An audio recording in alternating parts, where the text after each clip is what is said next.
Guys अस्सलाम वालेकुम। This is me के साथ साथ कैसे हैं आप लोग। उम्मीद है कि आप लोग अपने घरों में बहुत अच्छे और खुशहाल होंगे। तो आज जो है वो मैं इस बारे में बात करने वाली हूँ कि देखिए मेरे पास ऐसी कोई स्टोरी नहीं है या मेरे साथ अल्लाह ना करे अभी तक ऐसा कोई सीन नहीं हुआ जिसको सुनाकर मैं आप लोगों से व्यूज़ लूँ या मैं अपने किसी कस्टमर की बुराई करूँ। अभी तक मुझे जितने भी कस्टमर मिले हैं अल्हम्दुलिल्लाह अच्छे हैं।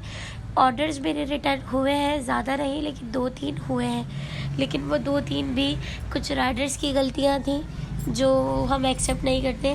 बेसिकली कभी कभी राइडर्स ही गलतियाँ करते हैं और फिर वो हम तक आती है और फिर ज़ाहिर है जब कस्टमर को बार बार उनका ऑर्डर लेट मिलेगा तो उसके बाद तो गुस्सा ही होंगे और गुस्से में क्या करते हैं फिर वो ऑर्डर एक्सेप्ट नहीं करते।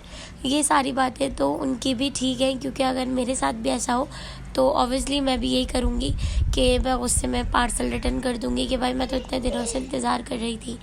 तो बस ऐसा ही हुआ है मेरे साथ भी। लेकिन कभी भी अल्लाह ना करे ऐसा नहीं हुआ कि मेरे किसी कस्टमर ने डिच किया हो। हाँ, मेरे साथ एक दफ़ा हुआ था जब वाइटनिंग क्रीम का मेरा ऑर्डर था और वो शायद एबटाबाद गया था। तो उन कस्टमर ने मैंने उनको एडवांस पेमेंट पे भेजा था, उनको मैंने एडवांस पे भेजा था और उसके बाद उन्हें बाद में मुझे कैश भेजना था। मैंने एडवांस पेमेंट नहीं ली थी। मेरा नया नया बिज़नेस था तो मैं कोई भी कस्टमर छोड़ नहीं रही थी। मैं चाह रही थी कि सबको अवेल करूं। तो उन्होंने क्या किया, उन्होंने पोस्ट ऑफिस से ऑर्डर रिसीव कर लिया, मतलब TCS ऑफिस से, और उसके बाद उन्होंने मुझे कभी भी पेमेंट ही नहीं भेजी। मैं उनसे कांटेक्ट ही करती रह गई लेकिन उन्होंने कभी भी मुझे पेमेंट नहीं दी। उन्होंने ये बोला कि क्रीम आपकी क्वांटिटी बहुत कम है, तो अगर क्वांटिटी कम थी तो सिस्टर आप रिसीव ही ना करती, वापस कर देती या फेंक देती, कुछ भी करती, आप मेरे साथ ऐसा धोखा ना करती। खैर, तो वो होना था वो हो गया, मुझे उसका भी कोई दुख नहीं है। अल्लाह मियां ने मुझे उससे बढ़कर दिया और बहुत अच्छे कस्टमर्स दिए।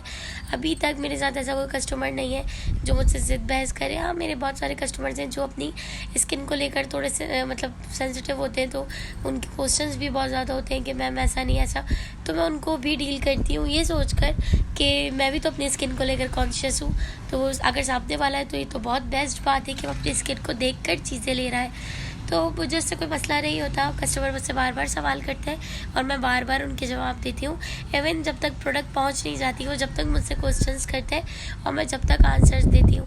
मुझे लगता है कि मुझे अपने किसी कस्टमर का दिल नहीं दुखाना चाहिए, क्योंकि मुझे नहीं पता कौन सा कस्टमर मेरे लिए लकी साबित हो सकता है।